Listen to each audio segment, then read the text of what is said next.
Alright, so I just wanted to give you guys a quick overview of supply and Shipyard, because it's easier to do it this way than explain it in a document. So occasionally you're going to need to resupply your ships and repair them, and that can only be done in sectors with a planet or a starbase. And you can see here, this is my single player campaign, but you can see here, I'm surrounded mostly by Federation sectors, a starbase over here. This is a neutral sector, so you won't be able to resupply there. But I'm in this sector here, which has a starbase, so I can resupply here. So you supply by hitting this button, and then you'll see your ships up here across the top, and you can click on these to select your different ships. You can also rename your ships here if you want. It tells you the class of ship. Federation, New Light Cruiser Refit for that one. I think that's what CLR means. And then Federation, War Destroyer, DW. Those are my two ships. So if your ship is damaged, you'll have this repair button right here. It'll be lit up, and it'll tell you the cost to repair. So you just click that, and it'll subtract it from your prestige amount right here. Think of prestige as your currency, and that'll repair your ship. If you want to trade the vessel in and basically sell it and get refunded, it gives you the trade-in value here. You'll lose the ship and anything you have equipped on it. So just be aware of that. And you always have to have at least one ship. You can never trade in your last ship. So yeah, just keep that in mind. So the buttons down here are the various equipment and outfitting you can do with your ship. The first one is shuttles. This is almost always going to be admin. There's a couple of other cases where it might not be, but admin is just your classic administrative shuttle for Star Trek. You can see my ship currently, like, it can carry a maximum of 4. I have 4 on it. You know, I think by default you'll start with 2. But you can have up to 4 or 6 depending on the size of your ship. There are uses for these. I won't get into that, but they're useful for things like Wild Weasel, scatter packs, different things like that. Missiles, if your ship is equipped with a drone missile system, this is where you're going to find your missiles. And same thing, your current amount you have loaded on the ship, the maximum amount you can have loaded on the ship, the cost to do all your reloads, and then what it's actually going to cost you based on what you have. So you got a few different options here for type, drive system, and reloads. There's 2 types, type 1 and type 4. The difference here is type 4s cause twice the damage as type 1s. They're twice the size. So you also notice that you can only carry half as many of them. So I can carry 20 type 1s or 10 type 4s. Whatever you want, that's your preference. Basically comes into just whether you want more ammunition or more powerful missiles. So that's personal preference. Drive system, this can be slow, medium, or fast. If all of them are available, it primarily affects how much they're going to cost you to reload them. In game terms, slow is speed 16 drones, medium is 24, and fast is speed 32. Starships in Starfleet Command are limited to speed 31. They cannot go faster than that, so speed 32 missiles will always catch a starship. Speed 24 and obviously speed 16 can be outrun. And reloads is the amount of ammunition you want. So 1 reload means you can fire whatever's stored in your racks, and that's it. 2 gives you a 1 reload for your racks, 2 reloads for your racks, 3 reloads for your racks, etc. So the max I can carry is 20 drones in here at 4 reloads. If I want medium speed drones, the total cost is 67. I already have a bunch loaded, so it's going to cost me a total of 8 to reload that ship with drones. And same with this one here. It's current 20. There we go. You do have to redo this after every mission. You need to go through and reload. Basically, you can just, you know, hit back and forward there, and that'll reload whatever your drone settings are. I think in our Dynaverse server right now, you cannot select fast drones. I don't think we're up to that era. We should just be in the middle era, which will be medium speed drones. Miscellaneous is other stuff. Mostly it's marines, mines, and spare parts. Marines, these are marine boarding parties. They have 2 main uses and a 3rd kind of tertiary use. Their two main uses are hit and run attacks on enemy ships and capturing ships. Hit and run attacks are useful once you knock down an enemy ship's shields. You can use your transporters to beam over marine boarding parties to try and knock out specific systems.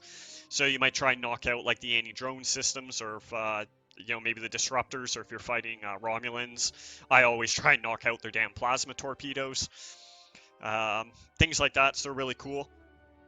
You can use them to capture ships.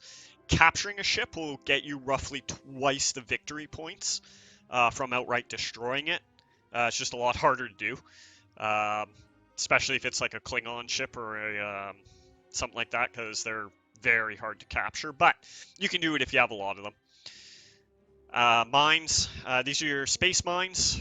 They're deployed in two ways. One, you can either just drop them right out of your shuttle bay, and they arm once your ship gets a certain distance away from them. And the second, which is really cool, is you use your transporters to beam them out into space. Very useful if there's a ship, like an AI ship, pursuing you, and it's range 8 to 10 behind you.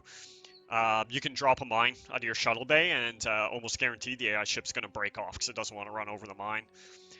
Tactically, beaming them is really useful. If you manage to knock down one or two shields on the enemy ship and it moves out of your firing arcs, you may be able to beam a mine right on top of the thing, so it causes significant damage. They're really cool. In spare parts, these are used to repair your ship during a scenario, especially the engines. You don't want to lose a lot of your engine power because that'll really cripple your ship. I almost always try to have an absolute minimum of 8 spare parts. Once you can afford it, like I've got a good chunk of prestige here, I will stock up on these in my ships. Like, absolutely. They do get a little expensive, especially earlier in the game.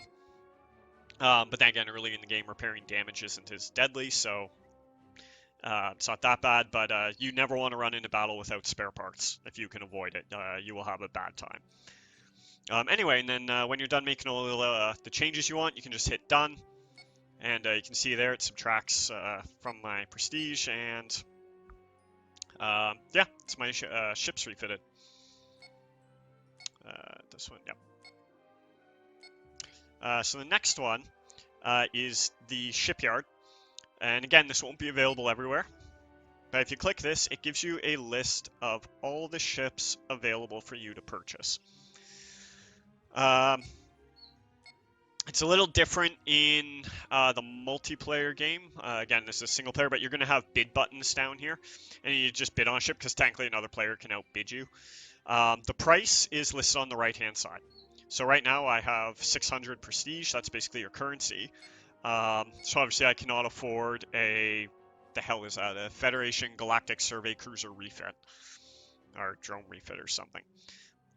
But I could afford a Light Destroyer Plus refit. And that, if you want information on these ships, just right click on it and that'll take you to the vessel entry. So NCC, it's a new heavy command cruiser. This one is actually based on the Miranda class from Wrath of Khan. And here you can see all the ships loadout. So designation NCC, BVPs, its point value, movement ratio. Actually, I have no idea what that means. Turning class 4 basically tells you how maneuverable the ship is.